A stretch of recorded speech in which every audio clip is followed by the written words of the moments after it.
Halos lahat naman ata tayo ay nakasakay na ng bus mga kasangkay, mapa-ordinary man o aircon.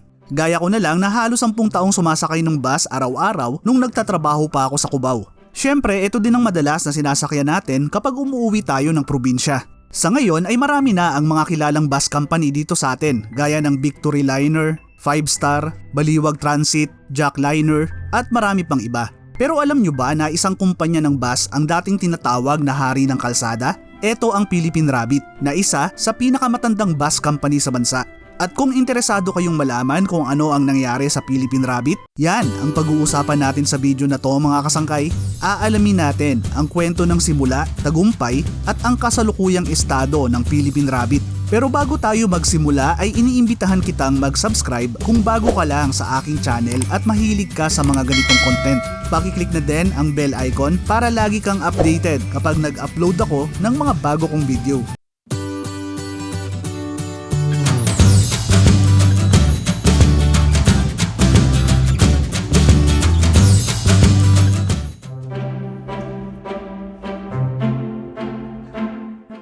Gaya ng naitampok na din natin dito sa channel na sa Raw Motors, ang Philippine Rabbit ay nagsimula din sa pagtatapos ng World War II.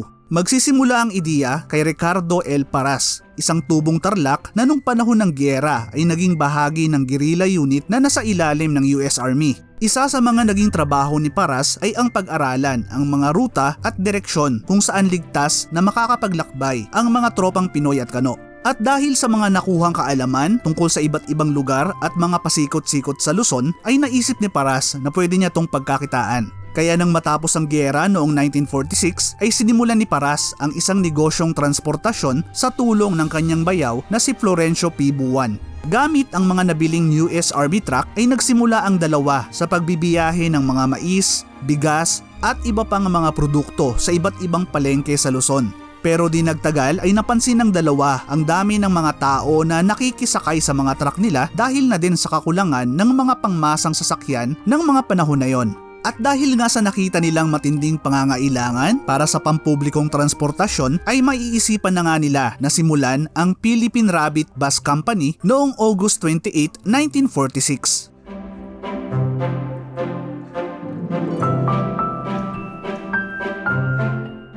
Dahil na din sa kakulangan ng transportasyon matapos ang giyera ay naging matagumpay ang negosyong sinimulan ni Ricardo Paras at ng kanyang bayaw na si Florencio Buwan. Nagsimulang bumiyahe ang Philippine Rabbit mula Divisoria sa Manila na may mga stopover sa San Fernando, Pampanga. Sa unang taon ng kumpanya ay nag-ooperate na ito ng 10 US Army truck na ginawa nilang mga pampasaherong sasakyan. Noong 1952 naman nang makabili ang kumpanya ng mga International Harvester Bus na nag-operate mula sa Manila papuntang Moncada, Camiling, Victoria, La Paz, Concepcion at Tarlac City. Na-incorporate naman ang kumpanya noong August 28, 1957 at pinalitan ang pangalan at tinawag na Philippine Rabbit Bus Lines Incorporated o PRBL, kung saan si Florencio Buwan ang naging presidente at si Ricardo Paras naman ang general manager.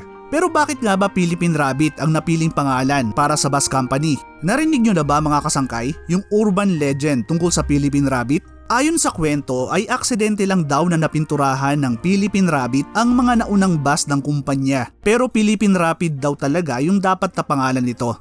May isa ding bersyon na nagsasabing nagkamali lang daw ng dinig sa telepono ang nagrehistro ng pangalan ng kumpanya na imbis na Philippine Rapid ay Philippine Rabbit ang nailagay. Pero ayon sa founder na si Paras ay sadya daw talagang Rabbit ang napili nilang pangalan dahil sa bilis, likse at mabilis na pagdami ng mga to. Idagdag pa dyan na ang mga katawan ng mga nauna nilang bus ay korteng kuneho.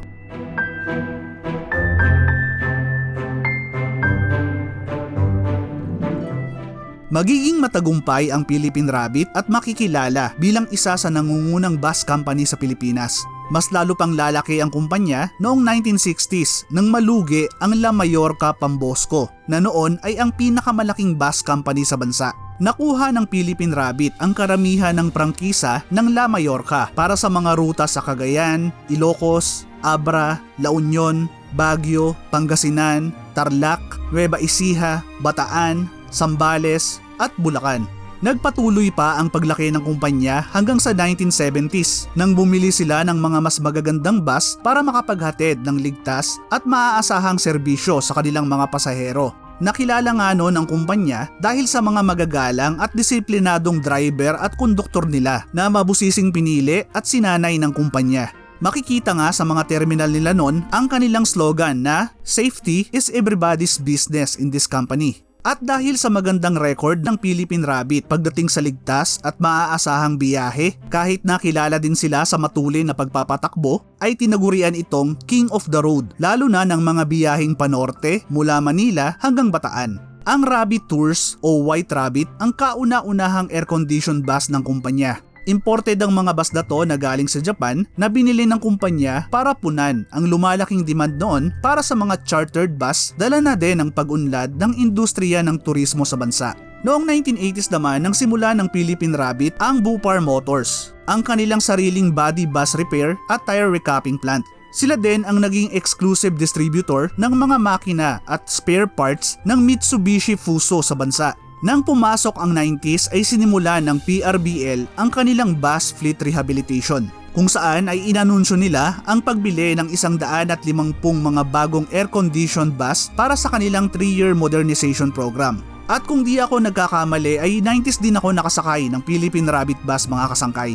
Ito yung panahon na sikat pa din yung pangalan nila, lalo na at nauso din yung mga biruan nun na sa Pilipinas mo daw matatagpuan ang pinakamalaki at pinakamabilis na kuneho sa mundo. Kayo ba mga kasangkay? Tandaan nyo pa ba kung kailan kayo unang nakasakay ng Philippine Rabbit bus? Naranasan nyo din ba yung mga ganitong eksena sa mga bus ng Philippine Rabbit dati? Lalo na pag magmamahal na araw o magpapasko? Pakishare naman ang mga experience ninyo sa comment section sa baba. Noong 1998 ay isa din ang Philippine Rabbit sa nakipag-partner sa ABS-CBN para maging sponsor ng Metropolitan Basketball Association o MBA. Para sa mga hindi na ito naabutan, yung MBA o tinatawag din na Metroball ang naging pantapat noong late 90s sa Philippine Basketball Association o PBA. Tumagal ng 4 na taon ang liga hanggang sa magdeklara ito ng bankruptcy noong 2002 na nagkataong parehong taon din kung kailan magsisimula ang problema sa kumpanya ng Philippine Rabbit.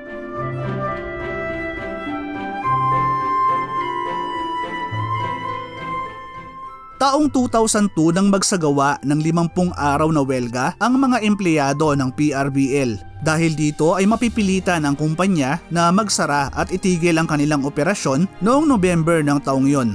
Matatapos lang ang welga noong December 19, 2002 nang magkaroon ng agreement ang mga nagwewelgang empleyado at ang management ng kumpanya. Masusundan pa ang welga noong 2004 kung saan ay hinihingi ng mga empleyado ng PRBL ang maagap na pagbabayad ng kanilang mga sweldo at benepisyo gaya ng 13-month pay, retirement benefits, kasama na din ang pag-a-update ng SSS contribution at loan deductions. Idinaing din ng mga empleyado ang di pagpapatupad ng naging agreement nila noong December ng 2002. Noong April 7, 2004 ay nag-issue ng return to work order ang DOLE sa management ng PRBL na nangakong babayaran lahat ng kanilang obligasyon sa mga empleyado. Magiging dahilan to ng pagkalugi ng kumpanya na mapipilitang magbenta ng iba't ibang asset gaya ng mga bus unit, prangkisa at real estate. Bagamat kumonti na ang ruta matapos ibenta ang kanilang Balintawak Terminal, ay muli pa ding nag-operate ang Philippine Rabbit noong 2005. Pero nang dumating ang 2014 ay isang hamon na naman ang hinarap ng kumpanya nang ipag-utos ng Land Transportation Franchising and Regulatory Board o LTFRB ang pag-phase out sa mga bus na may 15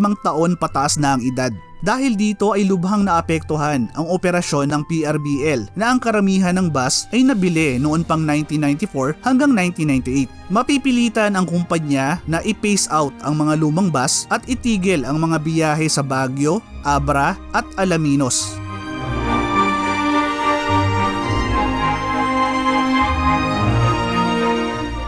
Noong 2014 nang simulang palitan ng Philippine Rabbit ang kanilang mga lumang bus nang dumating ang mga in-order nilang Sanlong Bus Unit. Taong 2015 nang magdagdag pa sila ng 20 bus unit na galing sa Higer Bus Company. Noong March ng 2016 nang kumuha sila ng 7 unit mula sa Gailen Daewoo Bus Company at October ng parehong taon ay kumuha naman sila ng 4 na bagong bus mula sa Santa Rosa Motor Works. Noong May 24, 2017 ay muling bumiyahe ang Philippine Rabbit mula Manila hanggang Baguio gamit ang kanilang mga bagong bus. April ng 2018 naman nang simulan ang construction ng kanilang pulong-bulong motor pool na magsisilbing garahe at maintenance facility sa kanilang mga bus na bumibiyahe sa Angeles, Pampanga.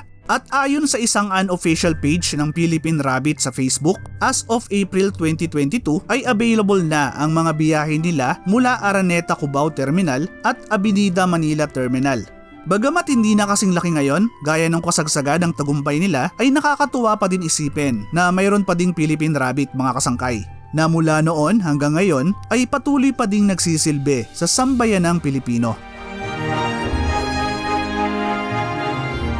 Maraming salamat sa muling pagsama hanggang sa dulo ng video natin mga kasangkay. Ano ang masasabi nyo sa kwento ng Philippine Rabbit? Pakishare naman ang mga kwentong Philippine Rabbit ninyo sa comment section sa baba. Pakiclick na din yung like button kung nagustuhan nyo yung content na to.